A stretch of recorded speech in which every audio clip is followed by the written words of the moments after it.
Hi, Chris Siamof at Berkshire Hathaway Home Services, and today we're going to talk about some predictions for Wisconsin's housing market in 2025. Aren't you excited? Housing prices are up over 10.7% from October of last year to October of this year. Those are the latest stats. Right now, there's over 21,000 homes on the market in Wisconsin, and in the state of Wisconsin, they're selling on average over 100% of value over list price. The average price in the state, according to one source, is $327,000. Country, the average is like $416,000. So for about $100,000 less, you can live in Wisconsin and enjoy all four seasons. The median income in Wisconsin is $74,458. Relatively 2 to 3 months inventory in general.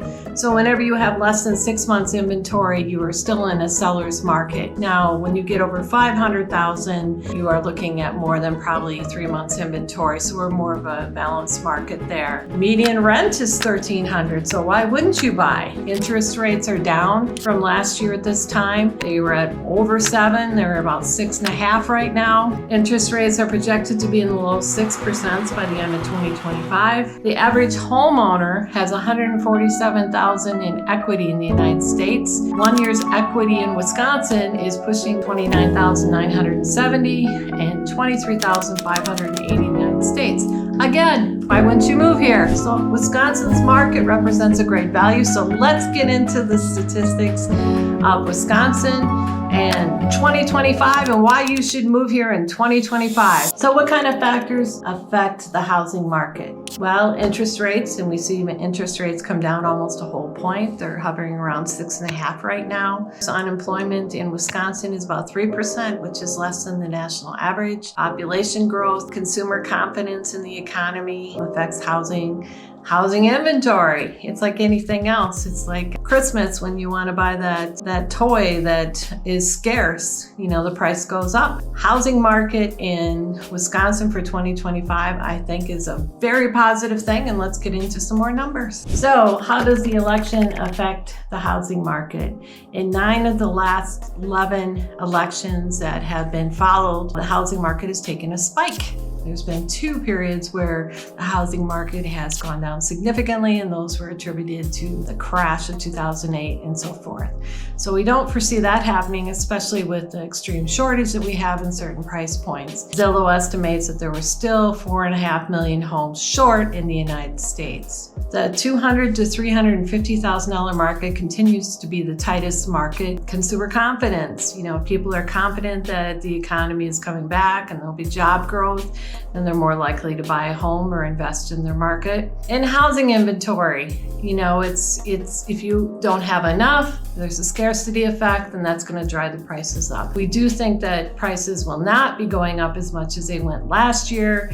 An average market sees about a 4% growth every year, and that's what they're predicting for 2025. There is some speculation that there may be higher building costs due to tariffs, interest rate, and housing, but there's a general optimism about the employment and about the economy, and that goes a long way in improving the housing market. A lot of people are moving. The number one reason is closer to be family and friends, able to work remote, favorable taxes, and their money goes further for their home. Like I said, Wisconsin, you can get about $100,000 more in a home. 74% of the people who bought a home in 2024 sold a previous home. Things that are important to people that move to the Midwest are outdoor spaces, square footage, quiet neighborhoods.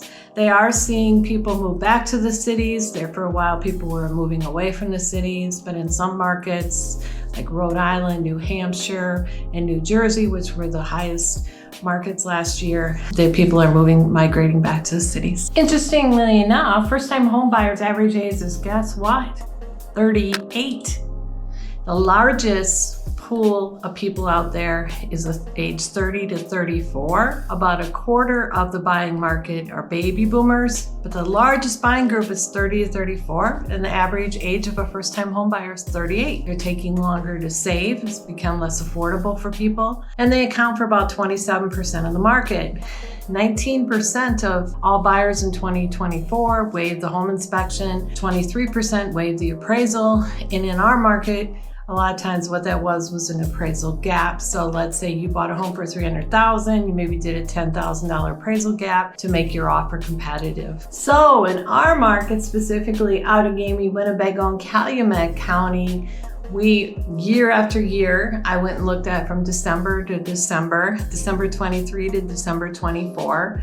I looked at single family home sales, and in Outagamie County, which is primarily Appleton and Greenville and Kimberly and Kaukauna, the average days on market was 57, 1,829 sales so far this year, and the average sales price was $345,000. On average, everything is selling over list price, just a little over list price. In Calumet County, our neighbor to the south, which is part of Appleton, Sherwood, lakefront property, there were 510 sales so far this year, 70 days on market, and the average sales price was $370,000. Winnebago County, which is our neighbor to the north, Oshkosh, Neenah, Menasha, Fox Crossing. There were 1,677 sales so far, 53 days on market, and the average sales price was $307,773. So I think we have a very healthy real estate market. I think it'll continue to be a healthy real estate market in Wisconsin. We did not have double-digit growth in 2020, but I do think because there's still a housing shortage and that we are a great place to live, that and the schools and the area speak for itself, that I think until we catch up, which we're a ways out and catching up, and we continue to grow with our new schools and all our opportunities around here, housing continues to appreciate. Most people on average have $147,000 equity in homes if they've had it for 5 years. Last year they gained just almost $30,000 in equity. So why wouldn't you buy a home? So my prediction for Wisconsin is 4 to 5% appreciation. Rates are anybody's guess, but my guess is they'll stay in the 6s or low 6s. We'll see tons of new construction. And I think we're going to start to shake loose some of that inventory if the interest rates stay at 6, because life happens and people move. So I think we have a healthy Wisconsin real estate market. So in summary, I believe that Wisconsin in 2025 will have a fantastic real estate market. I think appreciation will start to come back to pre-pandemic levels, 4 to 5%. We've already seen some price points take longer to sell. We've seen some price reductions because people have maybe gotten overzealous in their price, or maybe there's more inventory in that price point. So I do see maybe less competition for some price points. I see relatively positive growth. I do think interest rates will continue to go down a little bit. Will they get down to pre-pandemic levels or right after pandemic? If you would like to learn more about Wisconsin or how I sell homes in Wisconsin, please feel free to reach out to me. Check out northeastwisconsinhomes.com. Check out my videos. Tell me what area you'd like me to talk about next, and perhaps we'll come visit your community. Until next time.